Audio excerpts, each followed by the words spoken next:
Salesman lied. So I made his job a lot harder, petty revenge. It was the windows that sold me on the condo.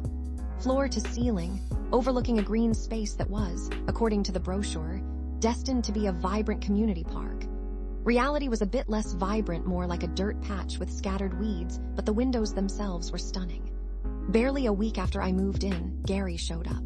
He was from Sparkling Homes, all slicked back hair and a dazzling, slightly too wide smile. "Just popping by to congratulate you on your new place," he said, his eyes scanning the windows like a hawk. "Those are nice windows. Standard builder grade, though. You wouldn't believe the difference our premium windows would make."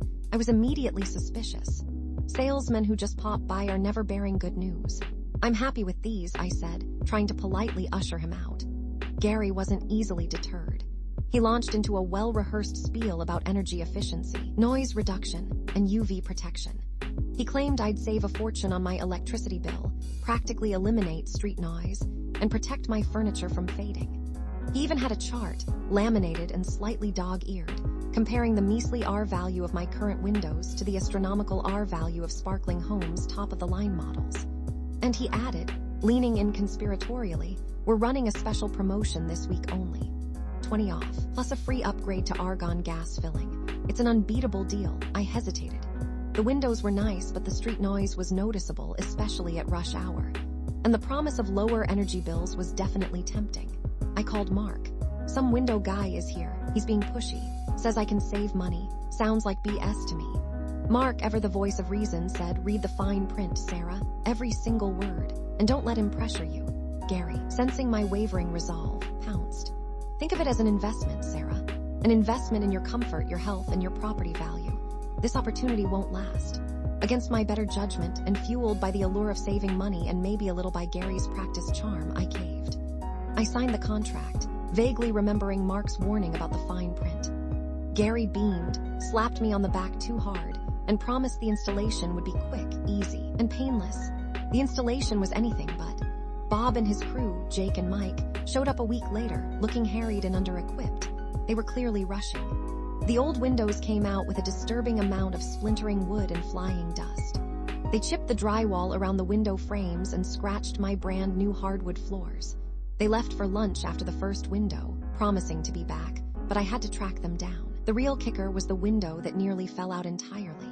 It wasn't properly sealed, and I noticed a draft immediately. I called Sparkling Homes, furious. They sent someone out a week later, a different installer who looked even more miserable than Bob. He said the first crew had been fired for gross negligence. Great. Once the windows were finally installed correctly, I hoped, I waited for the promised benefits to materialize. My first energy bill arrived, and nothing. No noticeable difference. The street noise was marginally reduced, but I could still hear the garbage trucks at 5 a.m. and Mrs. Davison's chihuahua yapping incessantly next door. The sun still bleached my new rug. That's when I started digging. I went back to the contract, poring over the fine print. I searched online for reviews of Sparkling Homes, and that's when I discovered the truth. Gary had lied.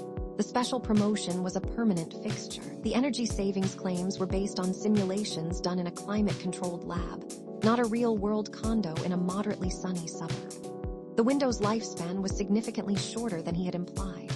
I even found a forum where other Sparkling Homes customers complained about similar experiences with Gary. I called him, my voice trembling with anger. "Gary, you lied to me. About everything: the energy savings, the promotion, the window lifespan.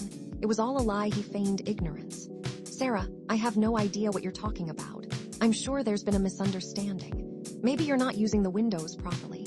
He had the gall to suggest I was the problem. "A misunderstanding?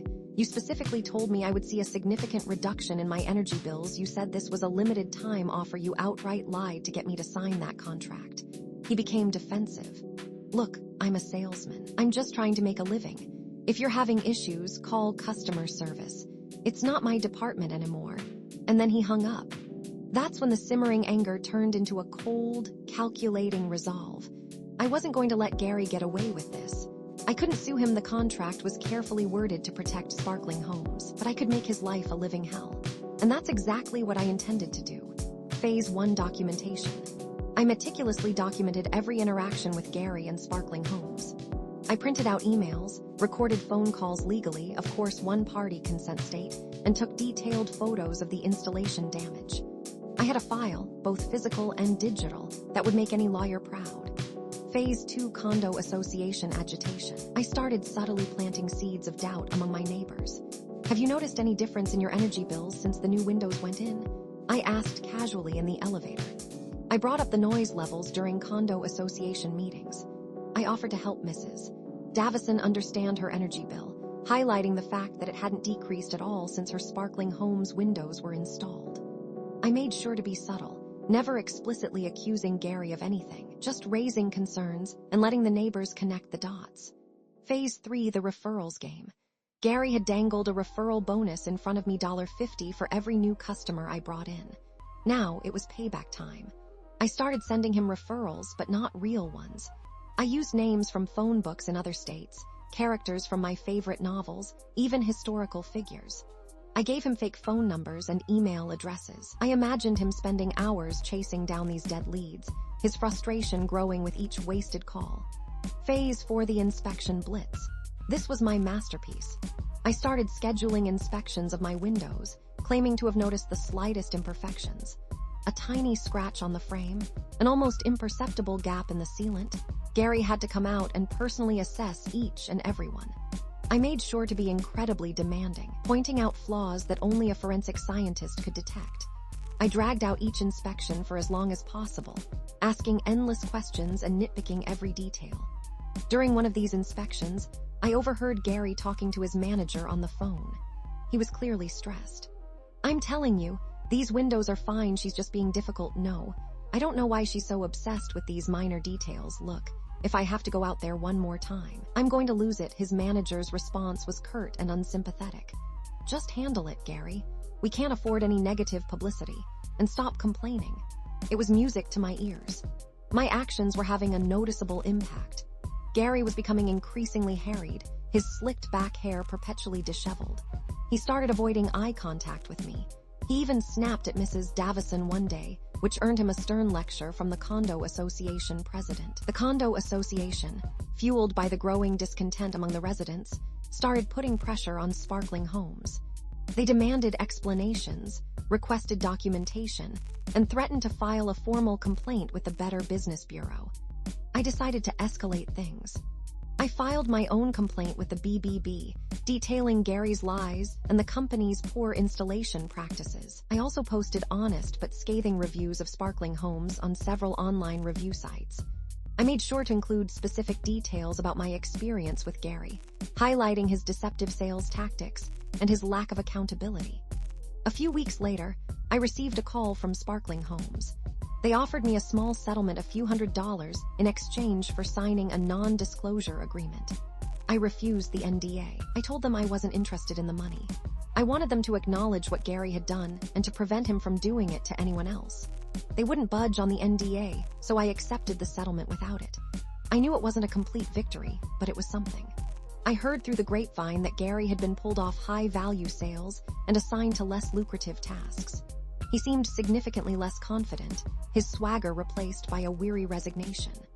Bob, the installer, even apologized to me for the initial problems with the installation. He admitted that Gary was known for making unrealistic promises to close deals. "He's got away with words," Bob said, shaking his head. "Too bad most of them are lies." He also thanked me quietly for bringing attention to the company's shoddy practices. "Maybe things will change around here," he said hopefully. I moved on from the situation, feeling a sense of satisfaction. I knew my actions were, in the grand scheme of things, petty, but they were also a form of accountability. Gary had faced consequences for his dishonesty, even if those consequences were relatively minor. I learned a valuable lesson about trusting my instincts and the importance of reading the fine print. I vowed to be more cautious and skeptical in the future, especially when dealing with salesmen with overly wide smiles. A few months later, I was driving through a nearby town and saw Gary working at a used car dealership. He was standing on the lot, wearing a checkered suit and flashing that same dazzling smile. I couldn't help but smile myself. Some people never change. Mrs. Davison stopped me in the hallway one day, holding a plate of freshly baked cookies. "Thank you, dear," she said, "for helping me with my energy bill. I'm going to be much more careful from now on. I smiled and accepted a cookie. Anytime, Mrs. Davison. The incident had strengthened our bond. I eventually replaced those windows with something legit from a more reputable company, this time with proper research and reviews. I now sit in my living room, looking out at the slowly developing park, through my high-quality, energy-efficient, and noise-reducing windows. A sense of hard-earned peace washed over me, and that was a view worth every penny.